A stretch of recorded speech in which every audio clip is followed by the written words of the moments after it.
Imagine living in a world where humanity is forced to hide behind massive walls, constantly threatened by creatures that exist only to devour them. A world where survival depends not on freedom, but on fear.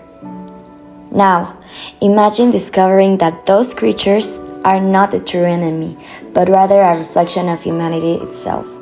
This is the world presented in Attack on Titan, a story that initially appears to be about humans fighting monsters, but gradually reveals itself as a complex exploration of war, power, oppression, and human nature. What makes this narrative particularly powerful is not its action, but its ability to mirror real-world problems. Through its depiction of conflict between societies, systematic discrimination, and cycles of violence, the series forces us to confront a fundamental question. Are we, as a society, moving towards an utopia defined by peace and freedom, or towards a dystopia shaped by fear and destruction? This video essay argues that Attack on Titan presents a deeply dystopian vision of humanity. It suggests that, driven by fear, the pursuit of power, and the instinct for survival, human beings are not progressing towards paradise, but rather perpetuating cycles of violence that brings them closer to self-destruction. At the beginning of the series, the conflict appears straightforward: humanity versus Titans. However, as the narrative develops, this simplistic division collapses. The true conflict is revealed to be between humans themselves, particularly between the nations of Marley and Eldia. Eldians, who possess the ability to transform into Titans, are marginalized, feared, and systematically oppressed by Marley. They are forced to live in segregated zones, wearing identifying armbands, and internalize a narrative that portrays them as inherently dangerous. Meanwhile, Marley exploits their abilities, using them as weapons in war. Inside the walls, a different form of control exists. The population lives under the illusion of safety, unaware of the truth about their history and the outside world. This ignorance is not accidental, but intentionally maintained by those in power. This situation reflects several real-world issues, including systemic discrimination, propaganda, and the manipulation of historical narratives to maintain control. The division between Marley and Eldia mirrors historical and contemporary conflicts in which one group is dehumanized in order to justify its oppression. Thus, the central problem is not merely survival, but the persistence of hatred and violence between societies. This ongoing conflict raises the question of whether humanity is capable of overcoming its destructive tendencies, or whether it is doomed to repeat them. One of the most significant themes in Attack on Titan is the use of fear as a tool of control. Both within the walls and beyond them, fear is systematically produced and maintained to regulate behavior and preserve power structures. Inside the walls, the ruling government conceals critical information about the origins of the Titans and the true state of the world. By limiting knowledge, they prevent rebellion and maintain a fragile sense of order. The population, believing that the walls are their only protection, accepts restrictions on their freedom in exchange for perceived safety. This dynamic can be analyzed through the lens of political philosophy. Thomas Hobbes argued that in the state of nature, humans live in a constant fear, leading them to surrender their freedoms to a sovereign authority in exchange for security. However, Attack on Titan demonstrates the darker side of this arrangement. Once power is centralized, it can be used not only to protect, but also to manipulate. Meanwhile, beyond the walls, Marley employs a similar strategy, but in a more explicit form. Eldians are taught from a young age to fear both punishment and social rejection. They are conditioned to believe that they are responsible for historical atrocities, reinforcing a sense of guilt and inferiority. This aligns with Michel Foucault's concept of power, which suggests that control is not only exercised through force, but through systems of surveillance, normalization, and internalized discipline. Eldians do not need to be constantly coerced. They regulate themselves because they have internalized the fear imposed upon them. A powerful example of this requirement for Eldians is to wear armbands, marking them as a different and inferior. This visual marker reinforces social divisions and serves as a constant reminder of their status. Ultimately, fear does not create genuine peace or stability. Instead, it produces obedience, suppresses critical thought, and perpetuates systems of oppression. In this sense, the world of Attack on Titan exemplifies a dystopia in which control is maintained not through harmony, but through fear. Another central theme in the series is the cyclical nature of violence. Rather than resolving conflict, violence generates further violence, creating an endless loop that is difficult to escape. Clearly illustrated through the main character, Eren Yeager. Initially, Eren is portrayed as a victim, driven by a desire for freedom and revenge against the Titans who destroyed his homeland and ended with his mom's life. However, as the story progresses, his actions become increasingly extreme. In his pursuit of freedom, Eren adopts the very methods he once condemned. His decision to initiate the Rumbling, an event that leads to the destruction of much of the world, represents the culmination of this transformation. What began as a fight for survival becomes an act of mass violence. This transformation reflects a philosophical idea often associated with Nietzsche, who warned that those who fight monsters must be careful to not become monsters themselves. Eren's journey illustrates how easily the line between victim and perpetrator can blur. Furthermore, the conflict between Marley and Eldia demonstrates how historical grievance fuels ongoing violence.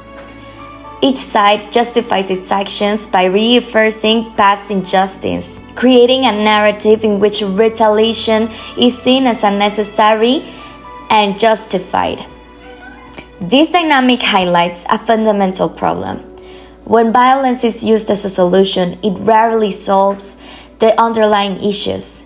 Instead, it deepens divisions and ensures that the conflict continues.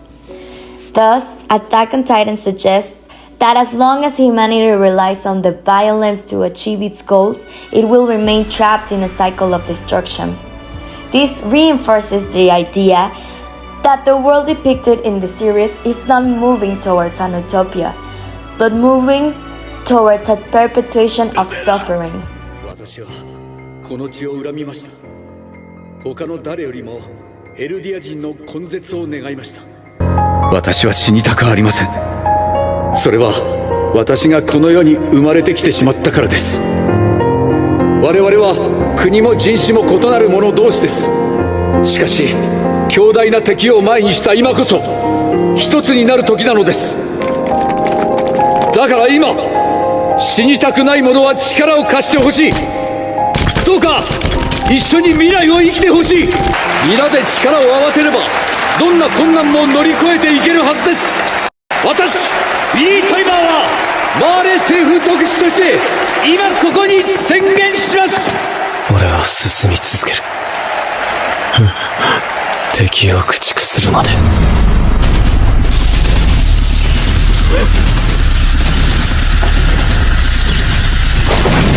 パラディ島勢力へ宣戦布告は。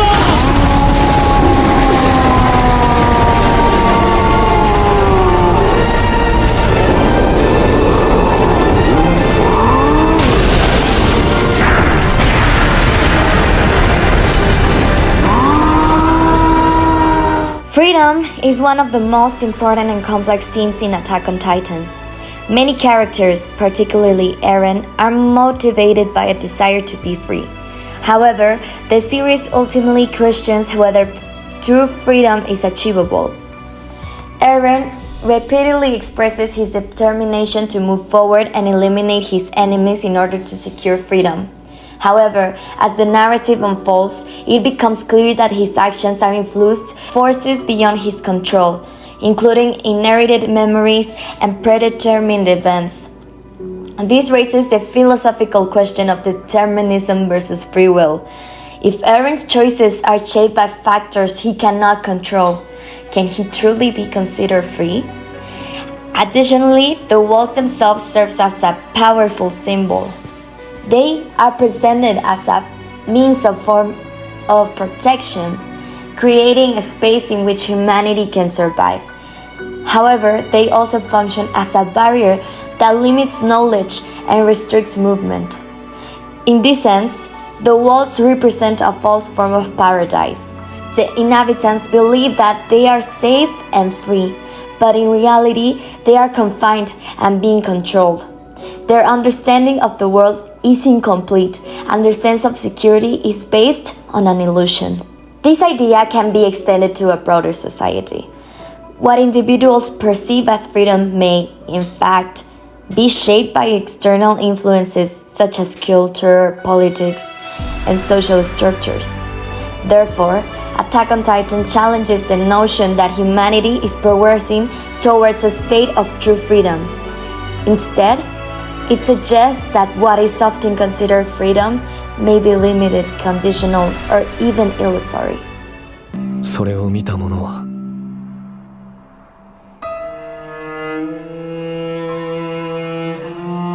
この世で一番の自由を手に入れた者。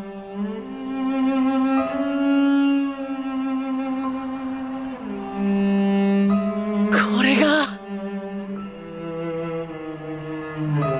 自由だな、アルミン。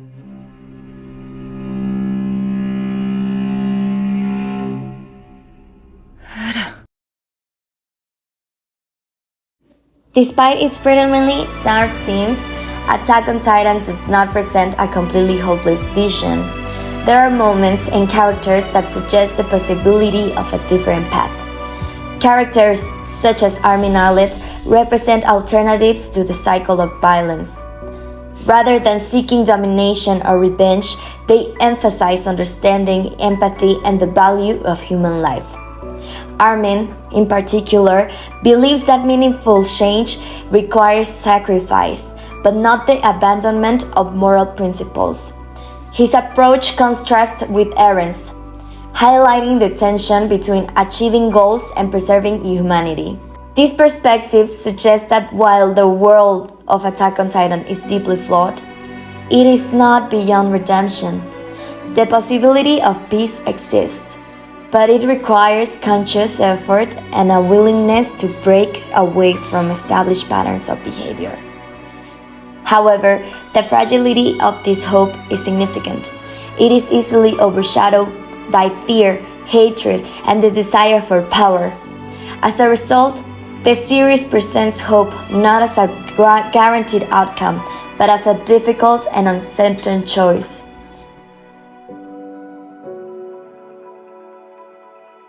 In conclusion, Attack on Titan offers a powerful critique of human society. Though its depiction of fear-based control, cyclical violence, and the illusion of freedom, it presents a world that is far from utopian.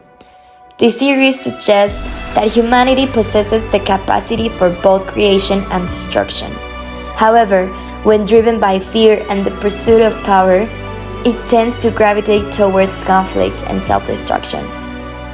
This leads back to the central question: are we heading towards paradise or hell?